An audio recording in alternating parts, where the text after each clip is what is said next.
The Heinemann Podcast is a production of Heinemann Publishing. Heinemann is a provider of resources written by real teachers for real classrooms. Heinemann values teachers as decision makers and students as curious learners. Discover the path to lifelong professional learning at Heinemann.com. Heinemann, dedicated to teachers.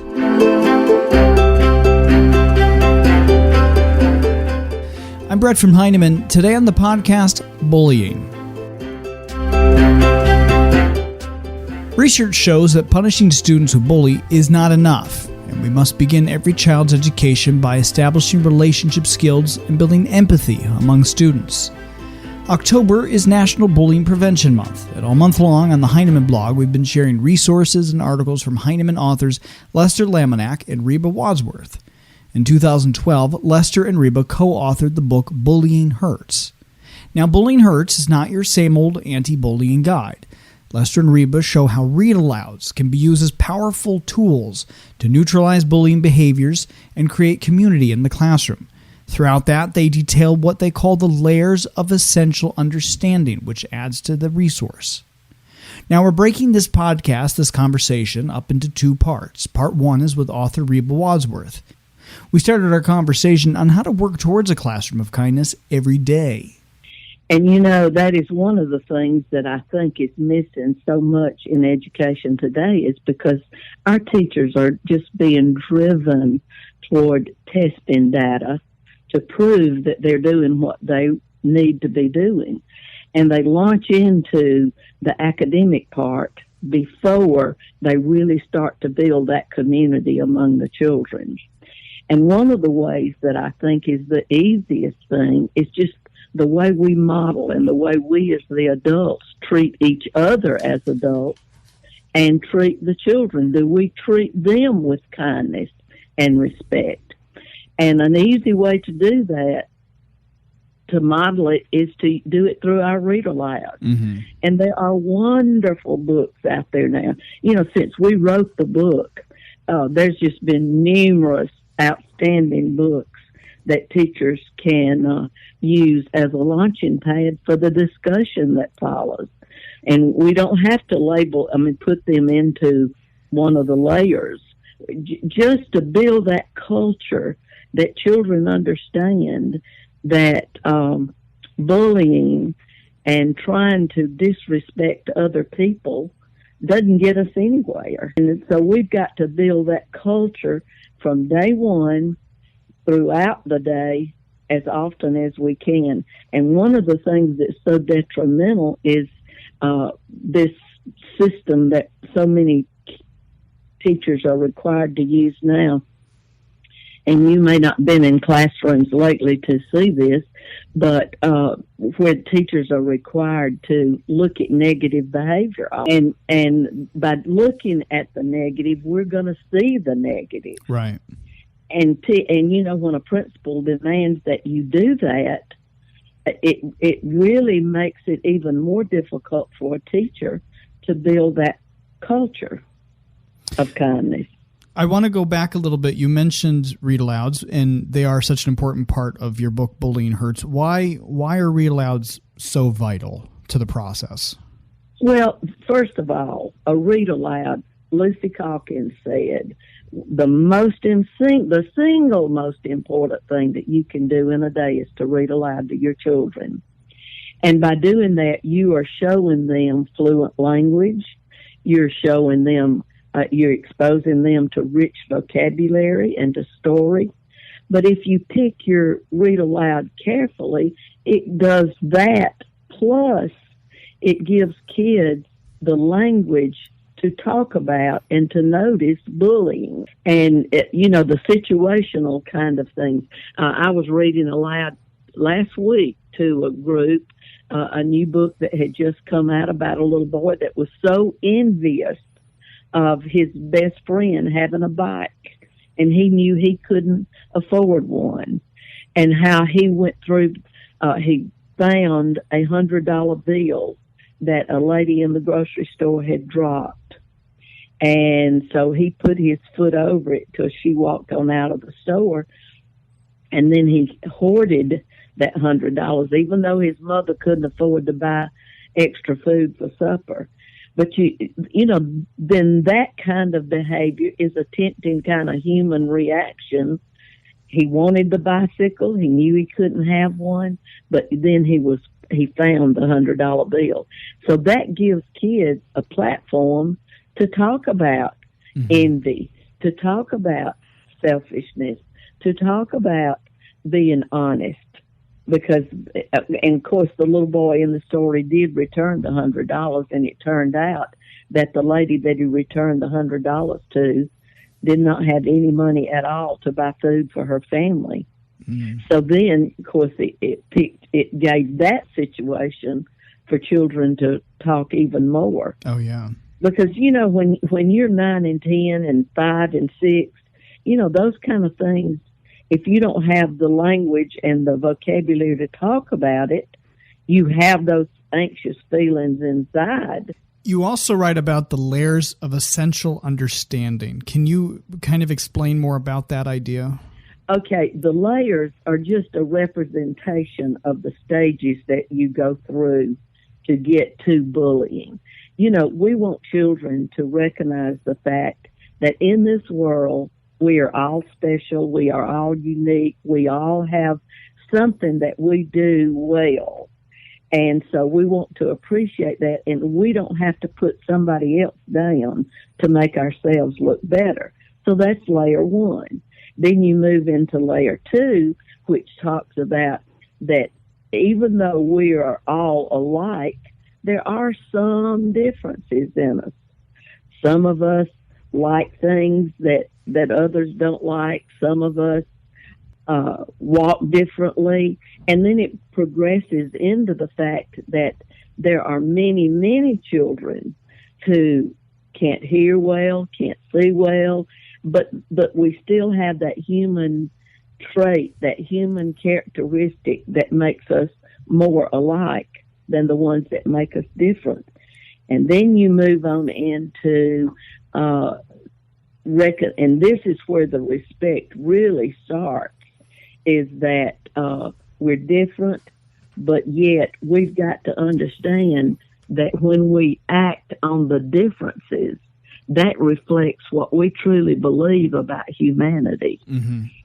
And that, they sort of tie into each other. But for instance, if we go back to that second layer where there's some differences, if in the third layer, if I react to a child who can't walk or to a child who can't see and make fun of them, then that really shows you what I believe about myself and others. And then we get into really where the bullying takes place. And so to feel powerful, I've got to make somebody else be diminished. And the thing is, we see this in adults. We see this among teachers. We see this among employees in a building where we all want to get ahead. We all want to be successful, but we don't want to do it on our own merit. And we're afraid that if someone else looks really good, then that diminishes us. Right. Now think about that through the eyes of a 5 or a 6-year-old. Oh, yeah. So that's where the teachers building that culture of kindness can offset a lot of that, and to help kids see their uniqueness without putting somebody else down. And then, of course, the very last layer, which is the heart, we think, or we see it as that, is that we want to feel good about ourselves without letting somebody else influence that and put us down. Because every one of us has a little kid inside of us. And, it's just hard sometimes to overcome what society is throwing at us. And so there is the richness of the layers, is when we get to that point where we understand that we're unique. There are people who are a little bit different to us, but yet that doesn't take away from our uniqueness. And then that our belief in that tells us a lot about our character. Right. The idea of taking on the issue of bullying, it's very daunting. And when you talk to teachers and you're advising them, what's your advice for a teacher to not get overwhelmed at the idea of taking on bullying? Well, it's just a culture. It's just a part of the thinking. It's the way teachers interact with the kids. It's how we deal with them. It doesn't have to be, like this book. Yes, it's got some wonderful lessons in it, but if you read through it, you let it become a part of your everyday thinking about how you interact with your kids, the teacher is absolutely essential to getting this culture started in the classroom. And one of the things when we started this book, and we started doing the research, and we looked at all these different policies that everybody had about zero tolerance and all that. That's good, but that's all surface level. Mm-hmm. We've got to get down to the culture of what we're doing in our classrooms. And it doesn't depend on what the principal's doing or the superintendent is doing. Yes, they put some burdens on us, like I was talking about the system where you're looking at the negative behavior, and you're moving a clothespin up or you're moving it down all day long. Mm-hmm. There's ways to sort of lessen that blow. And one of the things that I discovered just recently is to lessen that, start I don't know whether you've read the book about Have You Filled a Bucket Lately? And it's talking about how you look at the positive things all day long, and that's filling somebody's bucket. But once you become a bully or you make fun of somebody in any way or step over books that they dropped rather than helping them pick it, you're emptying their bucket. Mm-hmm. You can empty an adult's bucket very quickly, going through the lunch line, and you're rude. A little kid can be rude or obstinate to one of the lunchroom ladies. You make them see that they've got power, and they're lessening that person's day by emptying a bucket. Absolutely. So that goes back to children's literature. There's just rich examples all around us that can help kids understand the element of bullying. You also write about strengthening the school and home relationship. Can you talk a little bit more about that? Well, so many children come to school and their narrative has already been written by what they've gone through at home and what they go through when they walk in the front door of the school. And let's say that they get out of the car and they've had a terrible morning, and they walk in and the first adult they see doesn't have a smile, but gets on to them about slamming the door or not wiping their shoes off. That starts that day for that child on a negative. Mm-hmm. And then it's hard for that teacher to overcome that when, we all know that the academic part is what we've got to get to. And teachers are losing their job because the kids are not achieving what they need to achieve. So we've got to build on kids and infuse into all the adults in a school that they play a major role in the culture for that child. And by working and building that bridge to parents, so many parents, especially low socioeconomic parents, come to the school with a negative attitude. And if you've read any of Ruby Payne's research about low socioeconomic children, you understand that culture is hard to overcome, mm-hmm. and it's hard to build away from.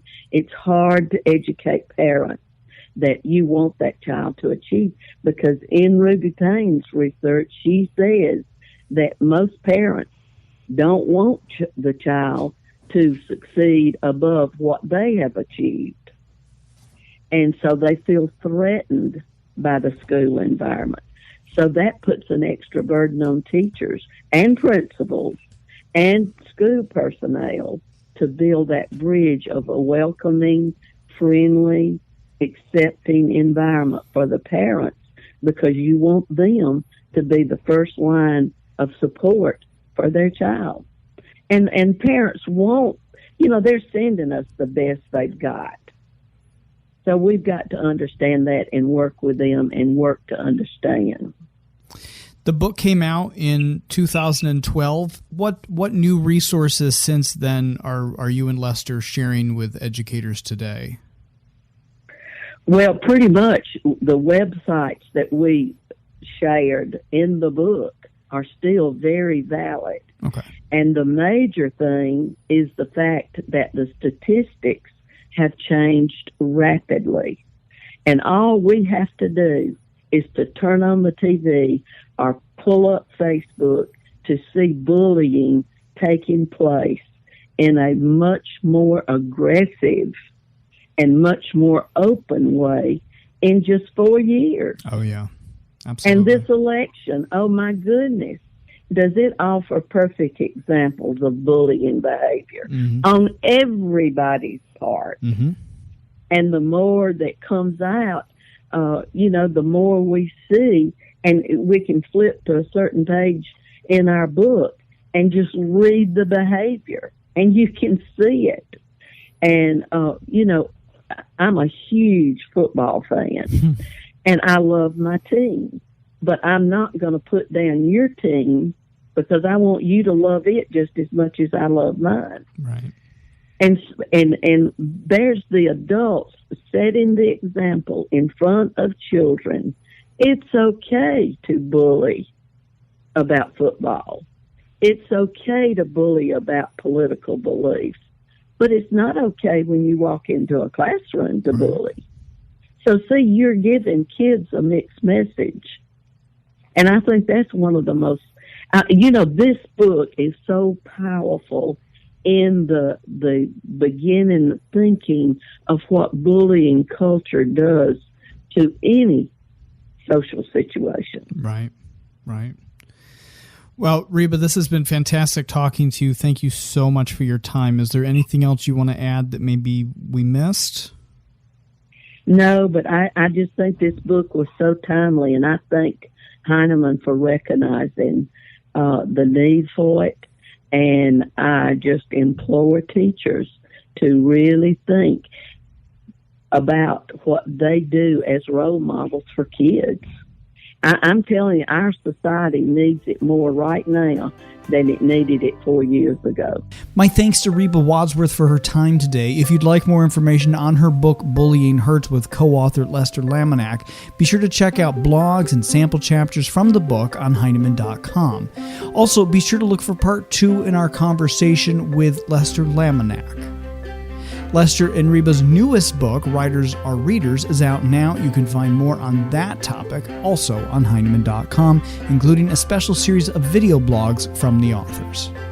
Thanks for listening to the Heinemann Podcast. Please be sure to give us a rating in the iTunes Store and consider sharing a review there as well. Also, check out the free Heinemann Teacher Tip app in the Apple App Store or the Google Play Store. Thanks for listening.